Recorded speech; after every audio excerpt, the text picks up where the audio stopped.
मृत्यु के 1 साल बाद, और उनके साथी थे मोहिंदर सिंह, तो वो उसमें थे।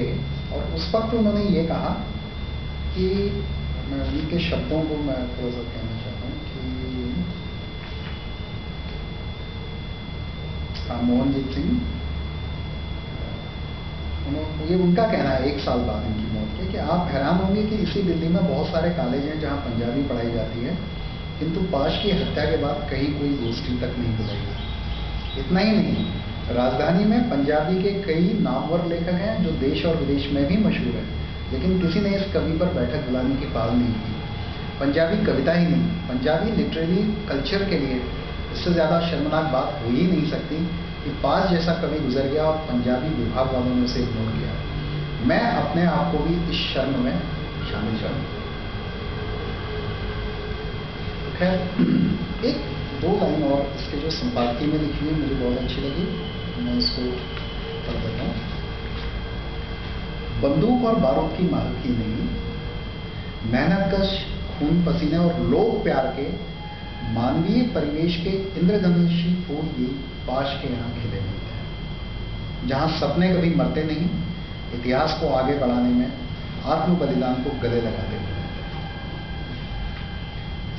इनकी जो सबसे चर्चित कविताएं हैं उसमें एक लोहा है, जिसकी शुरू की 2-3 लाइन है कि आप लोहे की कार पर घूमते हैं, मेरे पास लोहे की बंदूक है। मैंने लोहा खाया है, आप लोहे की बात करते हैं। लोहा जब पिघलता है तो भाप नहीं निकलती, जब कुठाली उठाने वालों के दिलों से भाप निकलती है। खैर, ये मैं इसके छोटे छोटे अंश ही लूँगा। फिर बेदखली के लिए विनय पत्र।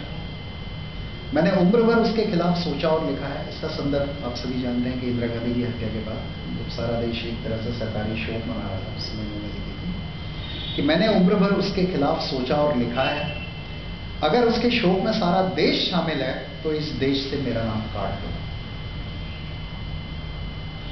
मैं खूब जानता हूं नीले सागरों तक फैले हुए खेतों, खदानों और भट्टों के भारत को। थोड़ा सा मैं कर रहा हूँ, नहीं इसको पूरा पढ़ दिया, पूरा पढ़ दिया। अच्छा, वो ठीक इसी तरह जैसे कोई साधारण सा नुक्कड़ था जहां पहली बार खेतिहर मजदूरों पर तना तमाचा रोका गया, किसी के खुरदरे बेनाम हाथों। ठीक यही वक्त था जब इस कत्ल की साजिश रची। इस साजिश की जगह कोई पुलिस ढूंढ भी नहीं पाएगी, क्योंकि चूहे केवल राजधानी में ही जगमगाती हैं और खेतों, खदानों व भट्टियों के भारत में बहुत अंधेरा है। और ठीक इसी सर्द अंधेरे में होश संभालने पर जीने के साथ साथ जब पहली बार इस जीवन के बारे में मैंने सोचना शुरू किया, मैंने स्वयं को इस कत्ल की साजिश में शामिल पाया। जब भी भयावह शोर के पद चिन्हों की निशानदेही करते हुए मैंने ढूंढना चाहा झिंगुरों की आवाज को, शामिल देखा है अपनी पूरी दुनिया को इस कत्ल की साजिश में, और मैंने सदा ही उसका कत्ल किया है। हर परिचित के दिलों से खोजकर अगर यूं ही बदला लेता है उसके कातिलों से सड़कों पर, तो मुझे भी दे दो मेरे हिस्से की सजा।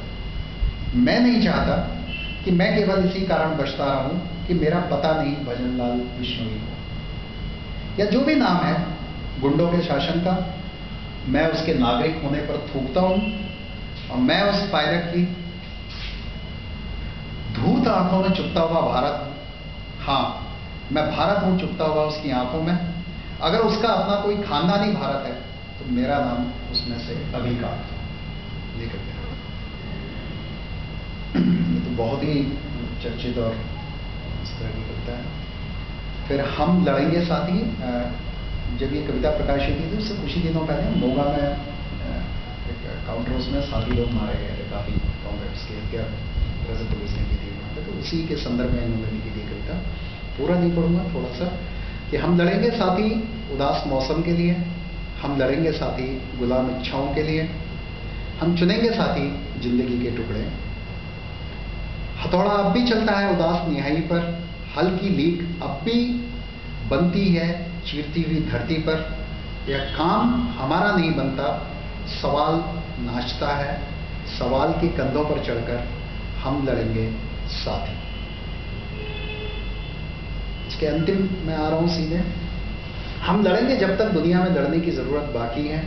बंदूक न हुई तो तलवार होगी, तलवार भी न हुई तो लड़ने की लगन होगी, लड़ने का ढंग न हुआ तो लड़ने की जरूरत होगी, और हम लड़ेंगे साथी। हम लड़ेंगे कि लड़े बगैर कुछ नहीं मिलता। हम लड़ेंगे कि अब तक लड़े क्यों नहीं। हम लड़ेंगे अपनी सजा कबूल करने को, जो लड़ते हुए मर गए उनकी याद जिंदा रखने को हम लड़ेंगे साथी। युद्ध और शांति काफी लंबी कविता इनकी है, ये अपने समियाविच संकलन से है।